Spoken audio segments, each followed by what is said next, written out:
Amici dello Scrigno del Calcio, bentornati e bentornati alla rubrica Sfogliando gli album. Abbiamo il 2001-2002 oggi da mostrare. Tornano i campioni della Serie A in copertina: Rui Costa del Milan, Crespo della Lazio, Toldo dell'Inter, Totti della Roma, campione d'Italia in carica, Nakata del Parma e Alessandro Del Piero della Juventus in questa copertina su sfondo arancione con la rovesciata della Panini in alto a destra. Riprendono un po' in copertina, si riprendono i giocatori rispetto ai 40 anni del 2000-2001, in cui si era festeggiato appunto i 40 anni della Panini e c'era solo la famosa rovesciata classica che era su tutti i pacchetti e che fece da copertina all'album precedente. Questo è il 2000-2001. La copertina. Adesso noi andiamo a vedere nel dettaglio invece come erano le figurine, che squadre ci sono, e andiamo a vederle un po' nel dettaglio. Ci siamo, eccolo qui l'album, vi faccio rivedere la copertina anche qui. Ecco, ora lo apriamo, il calendario, eccolo qua su sfondo rosa, vediamolo un po' da vicino se possibile. Eccolo qui, la prima giornata è il 26 agosto del 2001, ve la avvicino così potete leggere un po' anche le squadre che c'erano, le partite. C'è l'esordio del Chievo, c'è l'ultima Fiorentina di Cecchi Gori, eccolo qui. C'è la Roma campione d'Italia che inizia malissimo pareggiando a Verona, pareggiando con l'Udinese e perdendo a Piacenza. Guardate qui le prime 3 giornate e poi andiamo ad aprire l'album. Qui intanto ci sono gli albi d'oro, chi ha vinto il campionato, chi ha vinto la Coppa Italia negli anni, eccolo qui. Champions League, Coppa Intercontinentale, Coppa delle Coppe, sono tutti gli albi d'oro delle squadre di Serie A. E qui abbiamo poi la prima squadra che, come spesso accade, l'Atalanta, sfondo con dei palloni classici da calcio, lo scudetto con i colori sociali della squadra, la storia della squadra. Qui c'è la foto anche della squadra e l'allenatore, che è Giovanni Vavassori in questo caso. Adesso andiamo a vedere anche le figurine. Poi c'è una novità, la rosa della squadra, vedete, viene indicata un po' tutta la rosa della squadra. Poi faccio vedere anche un'altra novità, 4 pagine come ormai di consueto. Le figurine sono molto simili a quelle dell'anno precedente. Prendiamo qui un giocatore a caso, vedete, Cesare Natali, difensore dell'Atalanta. Vedete, la figurina è più o meno uguale a quella del 2000-2001, con la rovesciata della Panini, con i colori sociali della squadra e con il contorno bianco.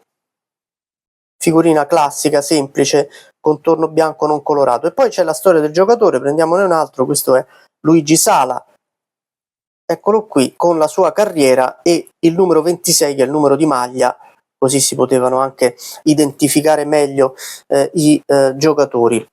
E poi nell'ultima pagina ci sono gli altri giocatori che non vengono soltanto menzionati, ma hanno anche la loro figurina. Guardate, Ignazio Pià, tra l'altro vi dico una chicca che ho scoperto in questo periodo, che Ignazio Pià ha un figlio che si dice sia molto promettente. Non mi ricordo adesso la squadra in cui gioca, poi ve lo farò sapere, ma si dice sia veramente uno dei talenti più fulgidi del calcio attualmente, molto giovane. Sono tornati gli scudetti non ufficiali, guardate questo qui del Bologna, se si riesce a vedere, eccolo qui. Anche in questo caso evidentemente alcune società non avevano dato l'autorizzazione alla Panini per utilizzare lo scudetto ufficiale. Andiamo a vedere la squadra campione d'Italia. Intanto questo è il Chievo, il primo Chievo nella storia della Serie A, Chievo di Del Neri. Qui c'è il Brescia e qui c'è il Chievo, eccolo qui, vedete, eccolo, con lo scudetto, ecco Del Neri di cui ho parlato qualche giorno fa, non cioè un po' anche della sua storia al Chievo, ma soprattutto delle due situazioni molto strane vissute a Empoli e ad Oporto. Questi sono i giocatori del Chievo, di quel famosissimo Chievo che arrivò addirittura in Coppa UEFA e si trovò anche primo in classifica per un certo periodo. Questi sono anche gli altri giocatori che vedete: Marazzina, Bernardo Corradi, che erano un po' i due bomber della squadra. Eccoli qui, questa è l'ultima Fiorentina di Cecchigori con allenatore Roberto Mancini, e vi faccio vedere la squadra campione d'Italia, che è la Juventus, che vinse in quell'incredibile 5 maggio del 2002 battendo l'Inter in volata. Ecco qui Marcello Lippi, ed ecco la foto della squadra di quella Juventus 2001-2002. Questi sono gli altri giocatori. C'è anche Igor Tudor, che è attualmente il tecnico dei bianconeri, eccolo qua, vedete adesso senza capelli, qui invece li aveva. E c'è, vedete, anche gli altri giocatori: Maresca, allenatore oggi del Chelsea, c'è Zambrotta, e qui tra gli altri giocatori c'è anche Antonio Conte, eccolo qui. Passiamo adesso a vedere la Serie B. Più o meno le figurine sono uguali, non cambia molto. Questo è il Verona 2001-2002, che retrocesse in maniera incredibile dopo che a metà stagione era a metà classifica, era praticamente in zona UEFA. Questa è la Serie B, vi faccio vedere anche una giornata, prendetene una qualsiasi, così controllate le squadre che c'erano.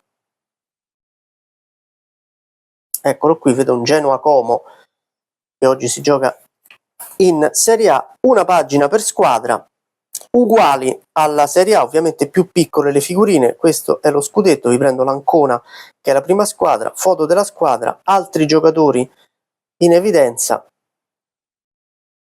eccoli qua, e figurine uguali a quelle della Serie A, ovviamente più piccole. Questo è Massimiliano Vieri, Max Vieri, fratello di Cristian Vieri. Questo è Alessandro Ambrosi, tantissimi gol soprattutto con il Crotone. Questo qui è il Bari, eccolo qui, vedete, figurine simili, uguali anzi alla Serie A. De Cruz, difensore marocchino che aveva giocato col Bari anche in Serie A. Qui c'è il Como che passò dalla Serie C alla Serie A in un solo anno con i gol di Oliveira. Vedete, Luis Oliveira fu il capocannoniere della Serie B, e la stessa cosa fece anche il Modena, che adesso vi mostro. Eccolo qua, ecco qua il Modena con nonno Ballotta, già all'epoca lo chiamavano così, in porta. Eccolo qui, e qui c'è il Napoli, invece anche il Napoli con uno scudetto non ufficiale, vedete che non riuscì a salire in Serie A. Adesso guardiamo velocemente la Serie C con il calendario. Guardatevi anche qualche squadra di Serie C, vedo il Pisa, vedo il Cesena, insomma squadre anche, vedo il Monza, il Padova, eccole qua. Queste sono le squadre del girone A della C1 che vediamo rapidamente, eccole qui. Questo è il girone A.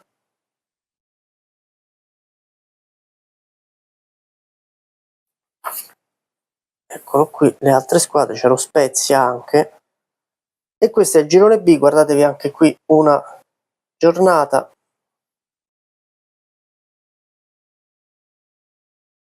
Vedete, qui c'è l'Odigiani Giulianova 1-6, che ricordo di essere andato a vedere allo stadio Flaminio con 4 gol l'attaccante Giulianova Di Domenico, che andai a vedere e aveva fatto mi sembra 1 o 2 gol prima di quella partita e ne fece 4 tutti insieme. Queste sono le squadre del girone B della Serie C1, vedete il Castel di Sangro, vedete proprio il Giulianova, eccoli qua. C'è il Chieti di cui ho parlato qualche tempo fa, c'è il Catania, c'è la Lodigiani che vi ho nominato ora, eccola, il povero Taranto che un giorno si riprenderà, il Pescara, ecco qui le squadre del girone B. Passiamo alla C2, eccola qui, con le squadre del girone A. C'è la Cremonese addirittura caduta mestamente in C2.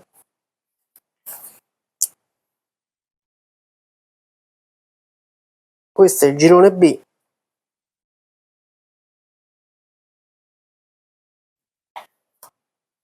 Con le squadre, mettete pausa ovviamente per leggervi qualche e vedervi qualche scudetto. E questo è il girone C, eccolo qua, con il Catanzaro, con il Campobasso, con il Foggia, con la Fiderissandria.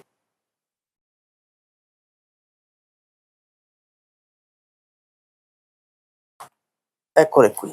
E qui c'è l'avvicinamento ai mondiali del 2002 che si sarebbero giocati poi dalla fine di maggio più o meno alla fine di giugno in Corea del Sud e Giappone, e ovviamente le coppe europee, la Champions League e la Coppa UEFA, che quell'anno vinsero il Real Madrid ed il Feyenoord. Questo è l'album del 2001-2002, la prossima settimana andremo ovviamente ad analizzare il 2002-2003 e vedremo che cosa ci avrà riservato anche quell'album. La rubrica Sfogliando gli album torna la prossima settimana, io torno domani con invece la partita della settimana. Ciao a tutti.